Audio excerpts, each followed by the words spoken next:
నమస్కారం అండి అందరికి. మళ్ళీ ఈరోజు తీర్పు చేశారు మీరు, ప్రజా తీర్పు ఏ రకంగా ఉందో ప్రభంజనం. ఆ రోజు చంద్రబాబు నాయుడు గారు చెప్పడం జరిగింది. నేను మళ్ళా ఎందుకు చెప్పారు ఆయన అసెంబ్లీలో మళ్ళా ముఖ్యమంత్రికి అడుగు పెడతా అని చెప్పి అనవసరంగా ఆయన కుటుంబ సభ్యులు కించపరచడం ఫస్ట్ మొదటి తప్పు.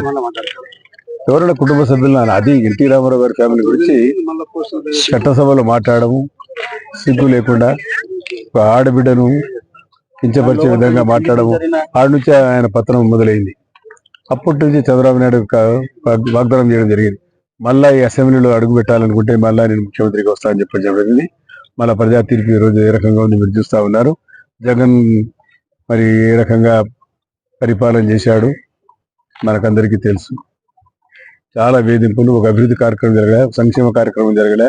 కేవలం వాళ్ళ కార్యకర్తలకు, వాళ్ళకి కావాల్సిన వాళ్ళకి అనుగుణకు ఎవరైతే ఉన్నారో వారందరికీ వారు పెంచి పోషించి ఈరోజు కౌంటింగ్ లో నుంచి కూడా కూర్చోకుండా మళ్ళీ మేము ఏమైనా చేంజ్ చేసుకుంటామేమో చెప్పి భయపడి పారిపోయినారు కొంతమంది. ఎవరైతే వాళ్ళ మంత్రులు ఉన్నారో, ఎవరైతే దుర్భాషలాడినారో చంద్రబాబు గారిని, అదే తెలుగుదేశం పార్టీని కానీ, అదేవిధంగా మరి కుటుంబ సభ్యులు గారు మాట్లాడే వాళ్ళు ఉన్నారో, కౌంటింగ్ లో కూడా కూర్చోకుండా పారిపోయే దుస్థితి తీసుకురావడానికి కారణం వారు చేసుకునే పాపం.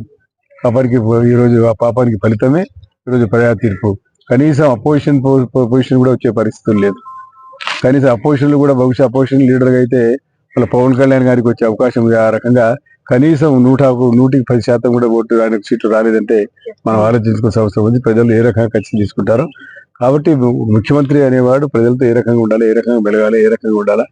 చంద్రబాబు నాయుడు గారు ముఖ్యమంత్రి ఉన్నారు, ఒక పార్టీ అధ్యక్షుడు ఉన్నారు, రాత్రి ముగ్గురు కార్యకర్తలతో మాట్లాడతారు, ప్రజలతో మాట్లాడతారు, సత్సంబంధాలు పెట్టుకుంటారు. అటువంటి చంద్రబాబు నాయుడు గారు మన నాయకత్వం రావాలని చెప్పి రాష్ట్రం అంతా ప్రజలు పెద్ద ఎత్తున కూడా తెలుగుదేశం పార్టీకి వేసి పిలిపించినందుకు రాష్ట్ర ప్రజలకు అందరికీ, అదేవిధంగా తెలుగుదేశం పార్టీ నాయకులకు, ఎవరైతే శ్రేయభిలాషులు అభిమానులు ఉన్నారో పేరున ఎవరైతే కష్టపడ్డారో వాళ్ళందరికీ కూడా శుభాకాంక్షలు తెలియజేసుకుంటా ఉన్నారు.